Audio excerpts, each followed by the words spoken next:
তোমাদের জন্য দারুণ সুখবর। আইআইএসইআর এর তরফ থেকে নতুন নিয়োগ বিজ্ঞপ্তি জারি হয়েছে। এডুকেশন ডিপার্টমেন্ট এই বিজ্ঞপ্তি তোমাদের জারি করেছে এবং তোমাদের যে নিয়োগটি হচ্ছে সেটা কলকাতাতে পোস্টিং হচ্ছে, কিন্তু আবেদন করতে পারবে যে কোনো জেলা, যে কোনো রাজ্য থেকে আবেদন করতে পারবে এবং এটি হচ্ছে একটি সেন্ট্রাল গভর্নমেন্টের চাকরি। তো যারা যারা আবেদন করতে ইচ্ছুক তারা অবশ্যই বলবো ভিডিওটাকে শেষ পর্যন্ত দেখো, কারণ এই ভিডিওর মাধ্যমে তোমাদের কিভাবে ফর্ম ফিল আপ করতে হবে, কি কি ক্রাইটেরিয়া থাকছে, সম্পূর্ণ ডিটেলস ইনফরমেশন প্রোভাইড করব। তো চলো মূল পিডিএফ এ চলে যাচ্ছি, প্রত্যেকটি তথ্য তোমাদের কাছে তুলে ধরছি।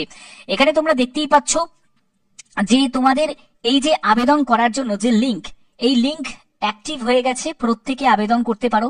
এই লিংকের মাধ্যমেই তোমাদের আবেদন করতে হবে এবং আবেদনের শেষ তারিখ হচ্ছে 18ই আগস্ট 2025। এডুকেশন ডিপার্টমেন্টের তরফ থেকেই তোমাদের এই নোটিফিকেশনটা জারি হয়েছে, যেখানে আইআইএসইআর কলকাতাতেই তোমাদের পোস্টিং হচ্ছে। ওকে, এখানে তোমাদের আর কি কি বলা হচ্ছে, তোমাদের যদি কোনো কোয়ারি থাকে তাহলে অবশ্যই তোমরা এই যে তোমাদের মেল আইডিটা দেখতে পাচ্ছ, এই মেল আইডিতে তোমরা মেল করতে পারো।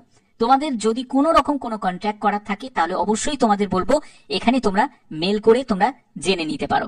তোমাদের বিজ্ঞপ্তি জারি হয়েছে Indian institute of science education and research কলকাতার তরফ থেকে, যেটা government of India, ministry of education. দেখতে পাচ্ছ যে ডিস্ট্রিক্ট নদিয়া, ওয়েস্ট বেঙ্গল। ওকে, এখানে দেখো তোমাদের কোন পোস্টের জন্য কি কি যোগ্যতা প্রয়োজন। যারা যারা তোমরা অফিসার স্কেলের পোস্টের জন্য আবেদন করবে তাদের মাস্টার ডিগ্রি তোমাদের যোগ্যতা থাকতে হবে, অবশ্যই তোমাদের সায়েন্স ব্যাকগ্রাউন্ডে। এখানে সম্পূর্ণ ডিটেলসটা তোমাদের দেওয়া আছে এবং ওয়ার্ক এক্সপিরিয়েন্সের কথাও কিন্তু বলা হয়েছে, যদি থাকে তাহলে অবশ্যই আবেদন করতে পারো। এছাড়া দেখো তোমাদের জব ডেসক্রিপশনে সম্পূর্ণ ডিটেলসটা দেওয়া আছে, তোমাদের কি টাইপের তোমাদের কাজ করতে হবে সেই ডিটেলসটাও তোমাদের এখানে দেওয়া আছে। এর পরবর্তী হচ্ছে তোমরা যারা যারা তোমরা ম্যানেজার পোস্টের জন্য আবেদন করবে, এই ম্যানেজার পোস্টের জন্য তোমাদের 50,000 টাকা প্রতি মাসে তুমি বেতন পাবে। 18 থেকে 45 বছরের মধ্যে তোমার বয়স হতে হবে এবং তোমাকে হোটেল ম্যানেজমেন্টের যদি তোমার ডিগ্রি করা থাকে তাহলে আবেদন করতে পারবে এবং 2 বছরের এক্সপিরিয়েন্সের কথাও বলা হচ্ছে। এবার তোমাদের অনেকের প্রশ্ন জাগে যে স্যার 18 বছর কি করে বলে? 18 বছর বলা হয় ভোটের অধিকার অনুযায়ী, কারণ একজন ক্যান্ডিডেটের যদি ভোটাধিকার হয়ে যায় সে তখনই আবেদন করতে পারে যে কোনো সরকারি ক্ষেত্রে। তো তার জন্যই 18 বছরটাকে ন্যূনতম বয়স হিসাবে রাখা হয়, কারণ তারাও জানে যে 18 বছরে কারুর এক্সপিরিয়েন্স বা 18 বছরে কারুর গ্র্যাজুয়েশন এসব কখনোই কমপ্লিট হতে পারে না।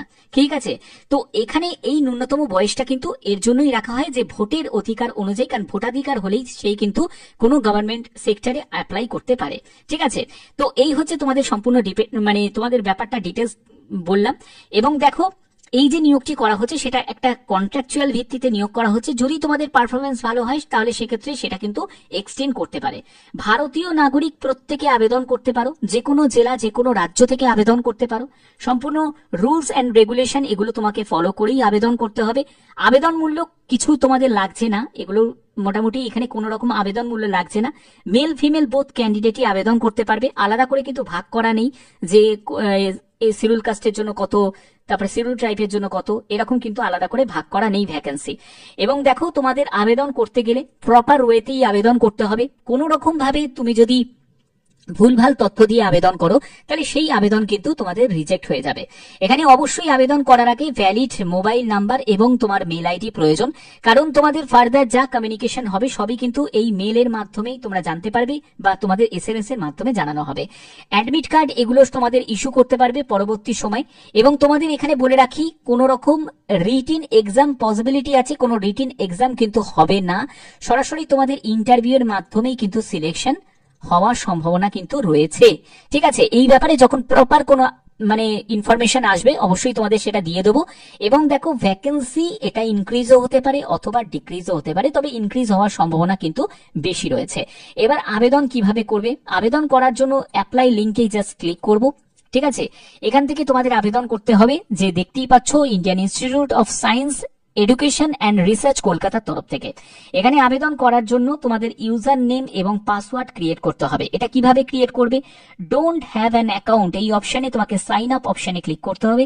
ক্লিক করার পরে তোমরা এখানে একটি মেল আইডি দেখতে পাবে, মেল আইডির জায়গায় মেল আইডিটা বসিয়ে দেবে, কনফার্ম মেল আইডি করবে, রিটাইপ করে দেবে। 6 ক্যারেক্টারের একটা পাসওয়ার্ড তোমাকে বসাতে হবে, সেই পাসওয়ার্ডটাকে তোমাকে কনফার্ম করতে হবে।